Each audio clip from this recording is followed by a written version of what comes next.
Well, first of all, it should have been a bipartisan trip. There should have been high-profile Republicans in a unified effort to show that we support Taiwan and Taiwanese interests. It's so critically important, and things have changed in China. And we've always had this policy of strategic ambiguity, and I think it's time for strategic clarity. When the Taiwan Relations Act was signed, it was 1979. China was 1/10 of the economic power that it is. Economic power is the essence of political power. China is dominating all over the South China Sea. Their growth and their dominance is why Taiwan is so important, because they could dominate Japan, the Philippines, South Korea are all in that region. And if we let Taiwan go, and let the Chinese take over Taiwan, you're going to see a situation where they're going to continue to move into Asia, into South America, into Africa, and other regions where they're going to be dominating the global gross domestic product, which is going to put us at a disadvantage. So I think it's time to change the strategy, and the Biden administration has been very weak and very unclear. Clarity is what's going to change the situation now. I don't support forever wars and going out into areas where we don't need to go. But it's not just about whether Taiwan is a democratic country, which it is, or it's aspiring to be. It's about where the United States strategic interests are in the world, and our economic interests as well. As we look live at the airstrip there in Taiwan, now obviously looking at a map there of where the Chinese planes entered Taiwanese airspace.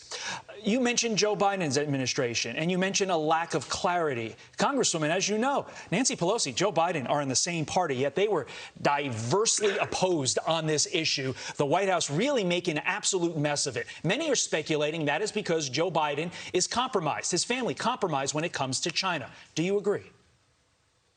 Absolutely. Joe Biden is the most compromised president on China in American history. This is the guy who, when he was vice president, flew on Air Force Two, on government resources with his son Hunter, and weeks later produced a huge contract with Hunter's companies, many of these corrupt entities that he's involved in. And of course, there's no investigation of these. But right now, China is critically important. Joe Biden is compromised. He puts out mixed signals. Joe Biden says one thing about supporting Taiwan, and then his staff walks it back. You've seen Spokesman Kirby talk about, we are supporter one China. But what are we going to do about Taiwan? Again, Taiwan's economic interests with the world and with the United States is critically important.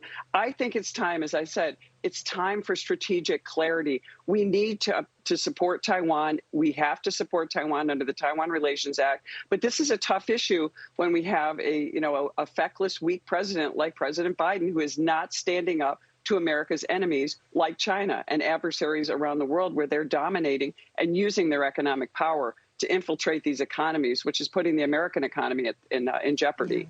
When it comes to the bipartisan delegation, I think you're right. I think it would be nice to see. Nancy Pelosi's office is saying they did invite Republicans, and everyone they invited turned them down, which is interesting because so many Republicans I spoke to said that they would gladly go on that trip with the House Speaker. But, this trip and the tension surrounding it does call into question the future of the United States. Do you think that we're doing enough to take our supply chain out of China in the event that we could be entering a Cold War down the road with this nation? About 30 seconds to you, and then we got to wrap things up here.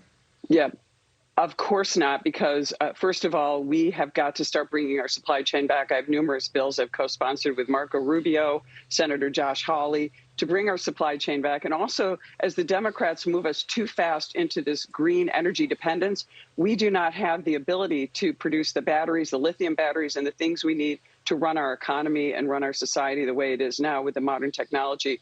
This is a problem, and we need to start bringing those supply chains back. Congresswoman Claudia Tenney, we appreciate your time on this very busy news morning. Thank you.